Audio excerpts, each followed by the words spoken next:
15 ఫిబ్రవరి రోజు సేవలాల్ జయంతి ఉత్సవాన్ని మేము ఘనంగా జరుపుకోవడం జరిగింది.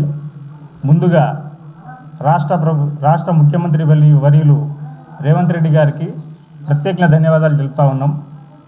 జిల్లా కాంగ్రెస్ ఎస్టీ సెల్ తరఫు నుంచి వారు ఈ ఉత్సవం జరుపుకోవడానికి ఇంతకు పూర్వము ₹1 కోటి ఇస్తే మొన్న ఇంకో ₹1 కోటి పెంచి ఇవ్వడము, మరియు సెలవు ఆ రోజు ఫిబ్రవరి 15th రోజు ప్రభుత్వ సెలవు దినంగా ప్రకటించడము, మరియు హైదరాబాద్ బంజారా హిల్స్లో చౌరస్తాలో సేవలాల్ విగ్రహాన్ని ఏర్పాటు చేయడం కోసం జీవో జారీ చేయడం జరిగింది. వారికి ప్రత్యేకంగా కృతజ్ఞతలు చెప్తా ఉన్నాం జిల్లా కాంగ్రెస్ ఎస్టీ సెల్ తరఫు నుంచి. ఈ తరుణంలో మొన్న శోభయాత్ర 15వ తారీఖు మేము తీసుకొని ఇవ్వడం జరుగుతుంది. 7 o'clock వరకు వెళ్ళి అయ్యప్ప గుట్ట వరకు తీసుకుపోవడం, అక్కడ సేవలాల్ టెంపుల్ అనుకోండి, అక్కడ గిరిజన భవన్ ఏర్పాటు చేయడం జరిగింది. అక్కడికి పోతా ఉన్నాం. శోభయాత్రలో మాజీ మంత్రివర్యులు మాట్లాడుతూ ₹1,40,00,000 ₹1 గిరిజన భవనానికని, 40 లక్షలు సేవలాల్ టెంపుల్కని ఇచ్చినామని చెప్పడం జరిగింది. వారు ఆ టెంపుల్కి ₹15 లక్షల మాత్రమే ఇవ్వడం జరిగింది. వాళ్ళు ₹40 లక్షల ఇచ్చినామని చెప్పుకోవడం జరుగుతూ ఉంది. అక్కడ భవనం మీరు కూడా చూస్తే అక్కడ మేము చూసినాము. దాన్ని ఎస్టిమేట్ కాస్ట్ ₹1,10,00,000 అయితే మళ్ళీ దానికి తక్కువైందని ఇంకో పెంచుకొని దానికి ₹1,18,00,000 వరకు బిల్ చేసుకోవడం జరిగింది. అది అక్కడ ఒక చిన్న షెడ్డు మాదిరిగా ఉంది. అది భవనం లాగా లేదు.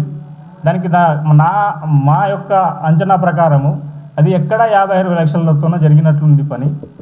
అక్కడ బాత్రూమ్లు లేవు, వాటర్ ఫెసిలిటీ లేదు, ఎటువంటి సౌలభ్యాలు లేవు, అక్కడ సౌకర్యాలు లేవు అని మేము ఆరోపిస్తూనే ఉన్నాం. మంత్రివర్యులు చెప్తా ఉన్నారు, గిరిజనులకు ఇంత చేసినాను అంత చేసినానని చెప్పుకుంటున్నారు కదా. ఆయనకు మొన్న ఈ కాన్స్టిట్యున్సీలో గిరిజనులు ఓటు వేయకపోవడమే కదా ఓడిపోయింది. 2 పర్యాయాలు మీకు గిరిజనులు పెద్ద మొత్తంలో దాదాపుగా 80 నుంచి 85% గిరిజన ఓటర్స్ మీకు ఓట్లు వేయడం జరిగింది. మీకు వేయడం వల్లనే 2 పర్యాయాలు మీరు ఎమ్మెల్యేగా గెలిచిన మంత్రివర్యులుగా ప్రాతినిధ్యం వహించారు కాన్స్టిట్యున్సీకి. మీరు ఏం చేశారు గిరిజనులకని మొన్న గొప్పగా చెప్పుకుంటున్నారు. మొన్న మీ 2 పర్యాయాలు చూసిన తర్వాత గిరిజన ఓటర్లు మీకు బుద్ధి చెప్పింది సరిపోలేదా? ఇంకా అయినా మీరు ఇంకా ఇక్కడొచ్చి నేను అది చేసినా ఇది చేసినా అని చెప్పుకోవడం ఎంతవరకు కరెక్ట్ అని చెప్తా ఉన్నాను. మీరు ఈ 19 ఏళ్లలో 2,784 డబుల్ బెడ్రూమ్ నిర్మించడం జరిగింది ఈ పట్టణంలో. 75 మంది కూడా గిరిజనులకు ఇచ్చిన దాఖలాలు లేవు. ఇదే మీరు న్యాయం చేసింది గిరిజనులకని అడుగుతా ఉన్నాం కాంగ్రెస్ పార్టీ తరఫు నుంచి. అట్లీస్ట్ ఒక 200-300 మంది, ఎంతమంది ఈరోజు గిరిజనులు ఆటలు నడుపుకుంటా, ఇక్కడ కూరగాయలు అమ్ముకుంటా, వేరే చిన్న చిన్న వ్యాపారాలు చేసుకుంటా, చిన్న హోటళ్ళలో పని చేసుకుంటా ఎంతమంది జీవిస్తూ ఉన్నారు? వారికి ఎవరికన్నా కనిపించలేదా మీకు ఈ 10 ఏళ్ల లోపల? ఆయన మళ్ళీ చెప్తా ఉన్నారు గిరిజనులకు మేము ఏదో చేసినాం, ఏదో ఉద్ధరించినామని. మీరు కరెక్ట్ ఉద్ధరించింటే మాకెందుకు ఓటేస్తుర్రీ? మీరు కరెక్ట్ లేకనే కదా మాకు ఇచ్చిర్రు. ఆయన మళ్ళీ చెప్పుకుంటా ఉన్నారు.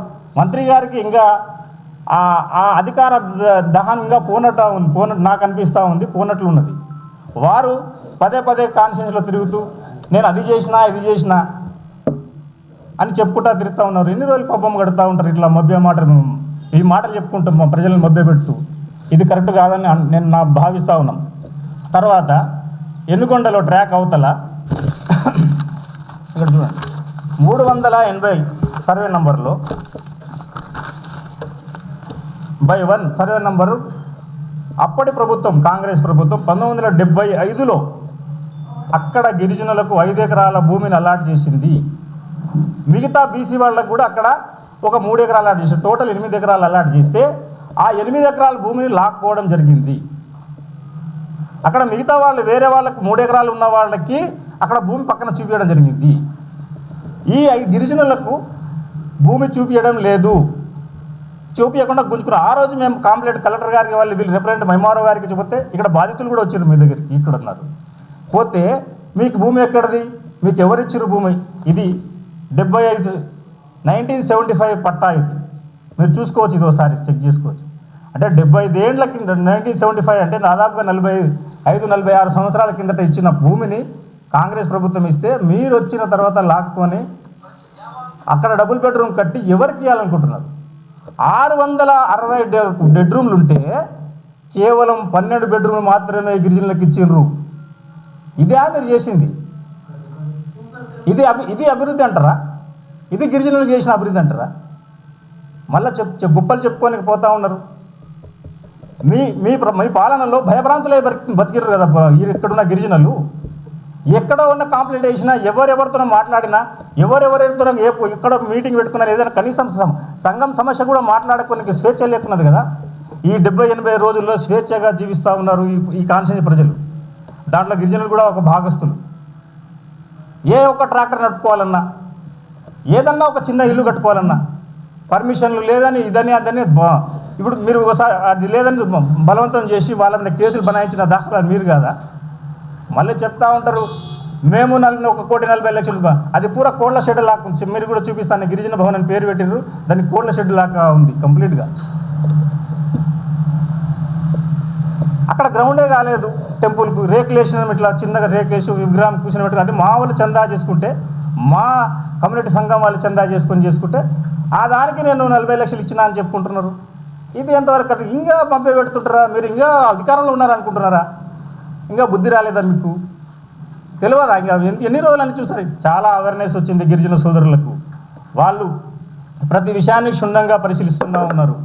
ఈ గిరిజనులకు ఎంత ఈ టీఆర్ఎస్ ప్రభుత్వం ఏం చేసింది, వచ్చే కాంగ్రెస్ ప్రభుత్వం ఏం చేయబోతుంది అనేది చూస్తూ ఉన్నది. కాబట్టి మంత్రి గారు, మేము ఒకటే మీ మీడియా మిత్రుల ద్వారా తెలియజేసిందంటే, ఈ అబద్ధాల మాటలు బంద్ చేసుకోండి. వచ్చింది కాంగ్రెస్ ప్రభుత్వము, మా రేవంత్ రెడ్డి గారు నాయకత్వంలో ముందల చాలా అభివృద్ధి జరిగే కార్యక్రమాలు జరుగుతూ ఉన్నాయి. సేవాలాల్ టెంపుల్ని నిర్మిస్తాం.